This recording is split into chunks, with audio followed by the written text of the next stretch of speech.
ಪಶ್ಚಿಮ ಬಂಗಾಳದಲ್ಲಿ ಬಾಂಗ್ಲಾದೇಶ ವಲಸಿಗರಿಂದ ಸಮಸ್ಯೆ ಉಂಟಾಗ್ತಾ ಇದೆ. 2004 ಬಂಗಾಳದಲ್ಲಿ ನಮ್ಮ ಪಶ್ಚಿಮ ಬಂಗಾಳದಲ್ಲಿ 57 ಲಕ್ಷ ಬಾಂಗ್ಲಾದೇಶ ವಲಸಿಗರಿದ್ದರು 20 ವರ್ಷದ ಹಿಂದೆ. ಈಗ ಆ ಸಂಖ್ಯೆ 20 ವರ್ಷ ಕಳೆದಂತೆ ಎಷ್ಟಾಗಿರ್ಬೋದು? 57 ಇದ್ದದ್ದು 57 ಲಕ್ಷ ಇದ್ದದ್ದು ಡಬಲ್ ಆಗಿರ್ಬೋದು, ಅಥವಾ 1.5 ಕೋಟಿ ಇರ್ಬೋದು. ಆ ಸಂಖ್ಯೆ ಕೋಟಿಗಳಲ್ಲಿ ಇರ್ಬೋದು. 1971 ಬಂಗಾಳದಲ್ಲಿ 78.98% ಹಿಂದೂಗಳಿದ್ರು. ಆಗ 1971 ಬಂಗಾಳದಲ್ಲಿ 20.45% ಮುಸ್ಲಿಮರಿದ್ದರು. 2011 ಹೊತ್ತಿಗೆ ಪಶ್ಚಿಮ ಬಂಗಾಳದಲ್ಲಿ ದೊಡ್ಡ ಬದಲಾವಣೆ ಆಗುತ್ತೆ. ಏನು? 78 ಇದ್ದಂತಹ ಹಿಂದೂಗಳು 70% ಇಳಿತಾರೆ. ಅದೇ ವೇಳೆ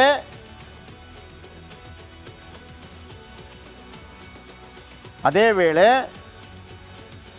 20% ಇದ್ದಂಥ ಮುಸ್ಲಿಮರು ಜನಸಂಖ್ಯೆ 27%ಗೆ ಏರಿಕೆಯಾಗುತ್ತೆ. ಹಿಂದೂಗಳು 8% ಕಡಿಮೆ, ಮುಸ್ಲಿಮರು 7% ಜಾಸ್ತಿ. ಇದನ್ನು ಯಾರು ಹೇಳಿದ್ದು? ಒಬ್ಬರು ನಿವೃತ್ತ ಸೇನಾಧಿಕಾರಿ ಸ್ಫೋಟಕ್ಕೆ ಹೇಳಿಕೆಯನ್ನು ಕೊಟ್ಟಿದ್ದರು. ಸೇನಾಧಿಕಾರಿ ಮನೆಯಲ್ಲಿ ಓರ್ವ ಬಾಂಗ್ಲಾದೇಶಿ ವಲಸಿಗನಿದ್ದಂತೆ. ಎಲೆಕ್ಷನ್ ವೇಳೆ ಆತ ಪುಣೆಯಿಂದ ಪಶ್ಚಿಮ ಬಂಗಾಳಕ್ಕೆ ಹೋಗ್ತಾ ಇದ್ದಂತೆ. ಯಾರು ನನಗೆ ಬರೋದಕ್ಕೆ ಸಹಾಯ ಮಾಡಿದ್ರು ಆ ಪಕ್ಷಕ್ಕೆ ಓಟ್ ಹಾಕಿ ಬರ್ತಾ ಇದ್ದ. ಆತ ಇರೋದು ಎಲ್ಲಿ? ಅವನು ಪಶ್ಚಿಮ ಬಂಗಾಳದ ಬಾಂಗ್ಲಾದೇಶದವ. ಇರೋದೆಲ್ಲಿ? ಪುಣೆಯಲ್ಲಿ. ಓಟ್ ಹಾಕ್ಲಿಕ್ಕೆ ಎಲ್ಲಿ ಹೋಗ್ತಾನೆ? ಪಶ್ಚಿಮ ಬಂಗಾಳಕ್ಕೆ ಹೋಗ್ತಾನೆ. ಯಾರಿಗೆ ಓಟ್ ಹಾಕ್ತಾನೆ? ನನಗೆ ಯಾರು ಸಹಾಯ ಮಾಡಿದ್ರು. ರಾಜ್ಯ ಇಷ್ಟೆಲ್ಲ ಆಗಿದೆ. ಬಾಂಗ್ಲಾದೇಶದಿಂದ ಒಳನುಸುಳುವಂಥ ಅಕ್ರಮ ಬಾಂಗ್ಲಾದೇಶಿಗರು 2016 ಪ್ರಕಾರ ಭಾರತದಲ್ಲಿ 2 ಕೋಟಿಗಿಂತ ಹೆಚ್ಚಿದ್ದಾರೆ ಮತ್ತು 17 ರಾಜ್ಯಗಳಲ್ಲಿದ್ದಾರೆ. ಕರ್ನಾಟಕದ ಬೆಂಗಳೂರು ಒಂದರಲ್ಲಿ 3 ಲಕ್ಷ ಜನ ಇದ್ದಾರೆ. 197 ಕಾರ್ಪೊರೇಟ್ಗಳನ್ನು ಆಯ್ಕೆ ಮಾಡೋದ್ರಲ್ಲಿ ಕೂಡ ಅವರು ನಿರ್ಧಾರ ಕೈಗೊಳ್ತಾರೆ. 1901ರಲ್ಲಿ ಅಸ್ಸಾಂನಲ್ಲಿ 12%, 51ರಲ್ಲಿ 25%, 91ರಲ್ಲಿ 29%, 2011ರಲ್ಲಿ 34% ಆಗುತ್ತೆ. ಅಲ್ಲಿ ಈಗ ಹಿಂದೂಗಳ ಸಂಖ್ಯೆ 41% ಇದೆ, ಮುಸ್ಲಿಮರ ಸಂಖ್ಯೆ 34% ಇದೆ. 2041ರಲ್ಲಿ ಅಸ್ಸಾಂ ಮುಸ್ಲಿಂ ಬಾಹುಳ್ಯವಿರುವ ರಾಜ್ಯ ಆಗತ್ತೆ. ವಾಪಸ್ ಕಳಿಸ್ಬೇಕಾ ಬೇಡ? ಈಗ ಪಶ್ಚಿಮ ಬಂಗಾಳಕ್ಕೆ ಬನ್ನಿ. ಕಳೆದ ವಾರ ಬಾಂಗ್ಲಾದೇಶದಲ್ಲಿ ಮೀಸಲಾತಿ ವಿಚಾರಕ್ಕೆ ದೊಡ್ಡ ಹಿಂಸಾಚಾರ ನಡೆಯಿತು. ಅದು ಅವರ ರಾಷ್ಟ್ರ. ಆಗ ಮಾತನಾಡಿದ ಪಶ್ಚಿಮ ಬಂಗಾಳ ಮುಖ್ಯಮಂತ್ರಿ ಮಮತಾ ಬ್ಯಾನರ್ಜಿ, ಬಾಂಗ್ಲಾದೇಶದ ನಿರಾಶ್ರಿತರು ಪಶ್ಚಿಮ ಬಂಗಾಳಕ್ಕೆ ಬಂದರೆ ಮುಕ್ತ ಅವಕಾಶ ಇದೆ ಅಂತ ಹೇಳಿದರು. ಪಶ್ಚಿಮ ಬಂಗಾಳ ರಾಜ್ಯಕ್ಕೆ ಹೋದವರು ನೀವು ನೋಡಿದ್ದೀರಾ ಪಶ್ಚಿಮ ಬಂಗಾಳ ರಾಜ್ಯ ಯಾವ ರೀತಿ ಇದೆ ಅಂತೇಳಿ? ಈ ಕಮ್ಯುನಿಸ್ಟ್ ಮೈಂಡ್ಸೆಟ್ಟಿಂದಾಗಿ ಅದು ಆ ರಾಜ್ಯ ಯಾವ ರೀತಿ ಹಿಂದುಳಿದಿದೆ ಅಂತ ಗೊತ್ತಾ ನಿಮಗೆ? ಹೆಂಗಿದೆ ಗೊತ್ತಾ ಬಾಂಗ್ಲಾದೇಶ? ಹೋಗಿ ಬರ್ಬೇಕು ನೀವು ಕೋಲ್ಕತ್ತಾನೇ ನೋಡಿ ಬನ್ನಿ ಬೇಕಿದ್ರೆ. ಅಂದರೆ ಆ ಮೈಂಡ್ಸೆಟ್ಗಳು ಹೆಂಗಿದೆ ಗೊತ್ತಾ? ಬಡವರಾಗೋಣ ಬಾ ಅಂತ, ಶ್ರೀಮಂತರಾಗೋಣ, ಮುಂದುವರಿಯೋಣ ಅಂತ ಇಲ್ಲವೇ ಇಲ್ಲ. ನಮ್ಮಲ್ಲಿ ಗೊತ್ತಲ್ಲ, ಪೂರ್ಣಚಂದ್ರ ತೇಜಸ್ವಿ ಒಂದು ಮಾತನ್ನು ಹೇಳಿದ್ರು. ನಮ್ಮಲ್ಲಿ ಏನಂತಂದರೆ ಈ ಏನು ಮುಂದುವರಿಯೋದಕ್ಕಿಂತ ಹೆಚ್ಚಾಗಿ ಹಿಂದುಳಿಯೋದಕ್ಕೆ ಫೈಟು. ನಮ್ಮನ್ನು ಅದಕ್ಕೆ ಸೇರಿಸಿ, ನಮ್ಮನ್ನು ಇದಕ್ಕೆ ಸೇರಿಸಿ, ಎಸ್ಸಿಗೆ ಸೇರಿಸಿ, ಎಸ್ಟಿಗೆ ಸೇರಿಸಿ. ಯಾಕೆ? ಅವರ ಲಾಭವನ್ನು ನಾವು ಕಿತ್ಕೊಳ್ಳೋಣ ಅಂತೇಳಿ. ಬಡವರಾಗೋಣ ಬಾ ಇವರ ಕಾನ್ಸೆಪ್ಟು ಯಾವತ್ತಿರಬಾರ್ದು ರೀ. ಮುಂದೆ ನಡಿಬೇಕು. ಶ್ರೀಮಂತರಾಗೋಣ ಬಾ, ಅಭಿವೃದ್ಧಿ ಹೊಂದೋಣ ಬಾ, ಹಂಗಾಗಬೇಕು. ಅಲ್ಲಿ ಇದ್ದವರಿಗೆ ಅನ್ನ ನೀರು ಕೊಡೋಕ್ಕಾಗ್ತಾ ಇಲ್ಲ, ಇನ್ನು ಅವರನ್ನು ಕರೆಸ್ಕೊಳ್ಳೋದು. ಒಂದು ವೇಳೆ ಬಾಂಗ್ಲಾದೇಶದ ಅಸಹಾಯಕ ಜನರು ನಮ್ಮ ಬಾಗಿಲು ಬಡಿದರೆ ನಾವು ಖಂಡಿತವಾಗಿಯೂ ಆಶ್ರಯ ನೀಡ್ತೇವೆ ಅಂತ ಹೇಳಿದರು. ನೀವು ಅಷ್ಟು ಶ್ರೀಮಂತರಿದ್ದೀರಾ ರಾಜ್ಯ? ಇಲ್ಲ. ನೋಡಿ, ಇನ್ನೊಂದು ಸಿಂಪಲ್ ಲಾಜಿಕ್ ಹೇಳ್ತೀನಿ ನಿಮಗೆ. ಬೆಂಗಳೂರು BBMPಯಲ್ಲಿ 197 ವಾರ್ಡ್ ಇದೆ, ಅದನ್ನೇನು 250 ಮಾಡ್ತಾರೆ. ಒಂದು BBMP ವಾರ್ಡ್, ಒಂದು ಕಾರ್ಪೊರೇಟರ್ ಗೆಲ್ಲಬೇಕು ಅಂತಂದರೆ ಅಲ್ಲಿ 40,000 ವೋಟರ್ಸ್ ಇರ್ತಾರೆ. ಎಷ್ಟು? 40,000 ವೋಟರ್ಸ್. ಗೆಲ್ಲುವನಿಗೆ 20,000ನ, ಸೋಲುವನಿಗೆ 19,000 ಸಿಗತ್ತೆ.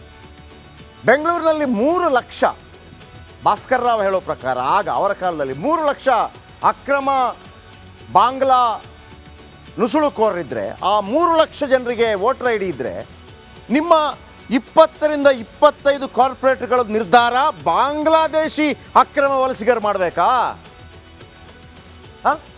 ಆಲೋಚನೆ ಮಾಡಿ. ಇವತ್ತು ಬೆಂಗಳೂರನ್ನು ನಿರ್ಧಾರ ಮಾಡ್ತಾರೆ, ನಾಳೆ ವೆಸ್ಟ್ ಬೆಂಗಾಲ್ ಮತ್ತು ಅಸ್ಸಾಮನ್ನು ನಿರ್ಧಾರ ಮಾಡ್ತಾರೆ, ನಾಳೆ ಭಾರತವನ್ನು ನಿರ್ಧಾರ ಮಾಡ್ತಾರೆ. ಮತ್ತು ಯಾಕೆ ತುಂಡು ಮಾಡಿ ಕೊಡಬೇಕಾಗಿತ್ತು ಪಾಕಿಸ್ತಾನ ಬಾಂಗ್ಲಾದೇಶ ಅಲ್ವಾ? ಯಾಕೆ ಆಲೋಚನೆ ಮಾಡಲ್ಲ? ಮಾಡಬೇಕು. ಇದು ಕೇವಲ ಒಂದು ಪಾರ್ಟಿ ಒಂದು ಸರ್ಕಾರದ ಕೆಲಸ ಅಲ್ಲ. ಯಾರೆಲ್ಲ ನಮ್ಮನ್ನು ಆಳ್ತಾರೆ ಅವರ ಜವಾಬ್ದಾರಿ.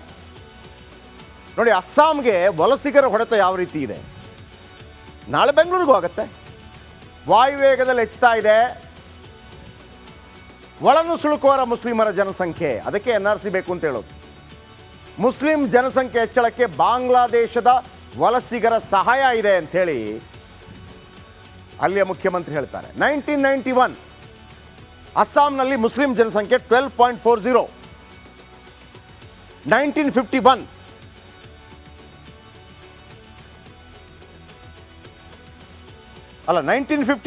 12.40. 1991 ಹೊತ್ತಿಗೆ ಅದು 25% ಆಗಿದೆ. ನೆಕ್ಸ್ಟ್ 91ರ ಹೊತ್ತಿಗೆ ಮುಸ್ಲಿಮರ ಜನಸಂಖ್ಯೆ 29% ಆಗುತ್ತೆ ಅಂತೇಳಿ. ಇದು ಅದಕ್ಕಿಂತ ಮೊದಲು. ಇದು ನೋಡಿ, 51ನಲ್ಲಿ 25%, 91ನಲ್ಲಿ ಅದು 29% ಏರಿಕೆ ಆಗಿದೆ. 2011ರ ಹೊತ್ತಿಗೆ ಮುಸ್ಲಿಮರ ಜನಸಂಖ್ಯೆ ಬಿಕಾಸ್ ಆಫ್ ಬಾಂಗ್ಲಾದೇಶ ವಲಸಿಗರು ಅದು 34.22. 71ರಿಂದ 91ರ ಮಧ್ಯೆ 16 ಲಕ್ಷ ಬಾಂಗ್ಲಾದೇಶಿ ವಲಸಿಗರು ಎಂಟ್ರಿ ಕೊಡ್ತಾರೆ. ಇದು ಗವರ್ಮೆಂಟ್ ಡಾಕ್ಯುಮೆಂಟ್.